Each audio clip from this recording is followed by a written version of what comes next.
Alright, check it out, man. Straight to the point, we're gonna be going over an A+ bounce play right here on the Japanese yen. This was on Friday the 13th, March 2026. I'm just here to display my skill set, excuse me. Alright, so check it out. This is the M15 time frame. Off top, I identified this wick to be filled to the left. Boom.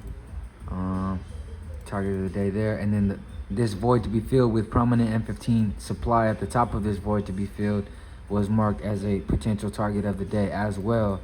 Now, at this point in time, I did have prominent M15 demand in my favor for this, and as I checked to see if this was valid or not, I come to the M3 time frame.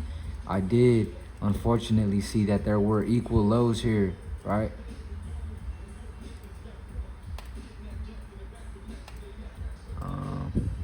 Boom, boom. Okay, cool. Come to the M5 time frame, and no equal lows on the M5, but on the M15 time frame, there were equal lows there. So I did have to mark that for myself.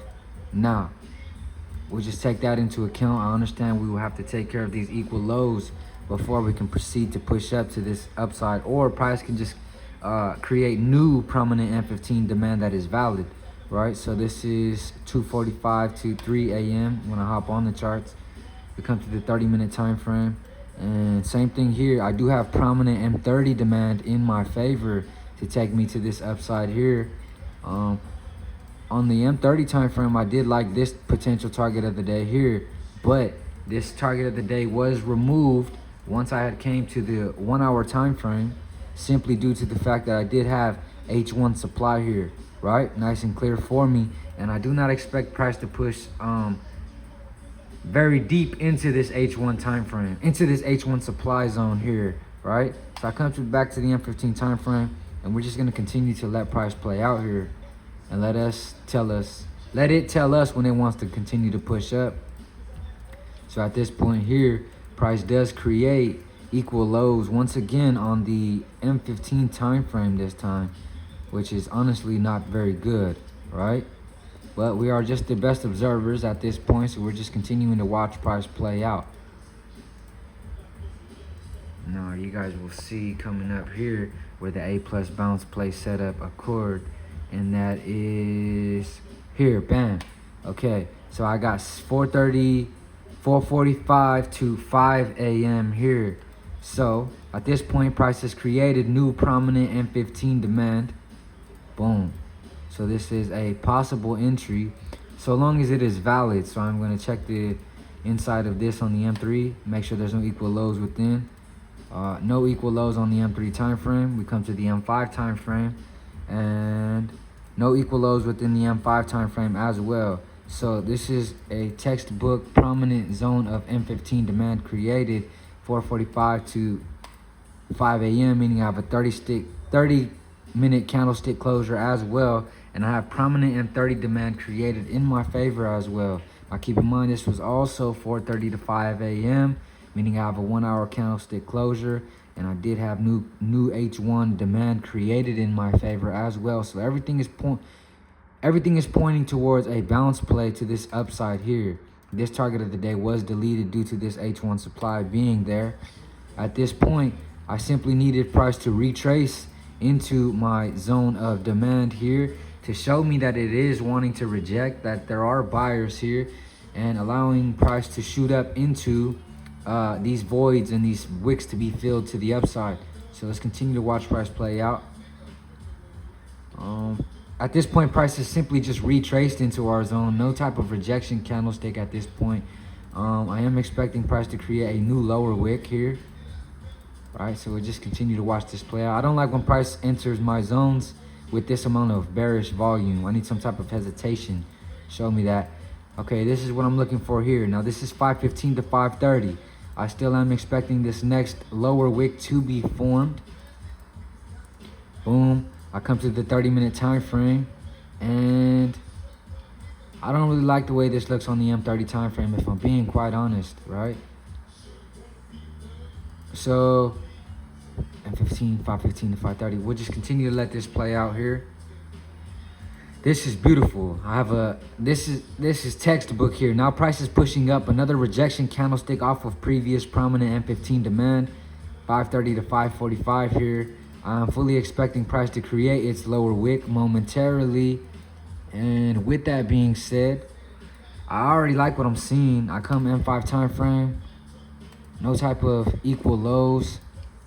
Right? No type of equal lows. I come M3 time frame. No type of equal lows.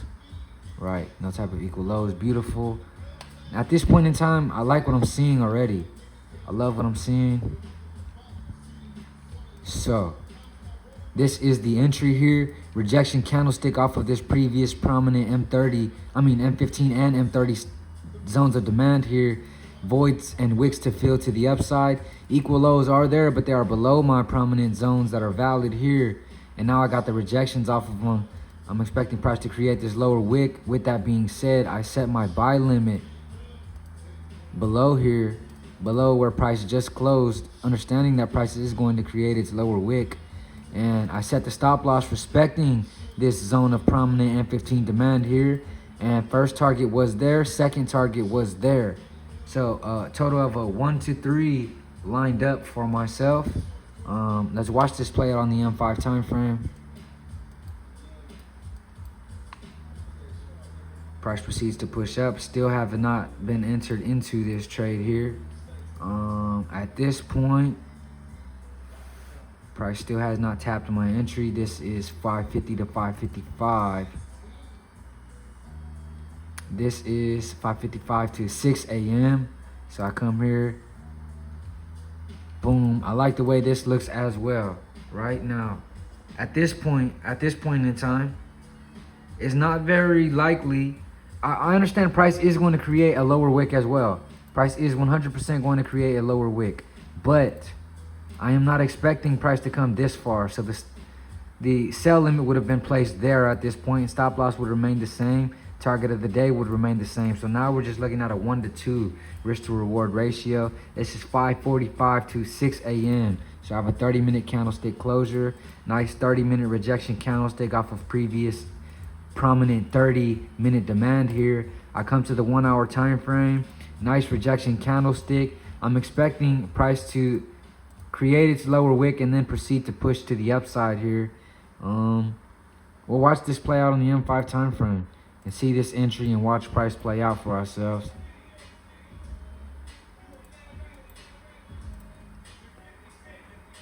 Boom. At this point, I am in this trade, right? We are in there. Now we'll just continue to watch this play out here. This is 6 to 605. This will be 605 to 610. And this will be 610 to 615 here, right? So I come to this 15-minute time frame. Nice rejection candlestick once again.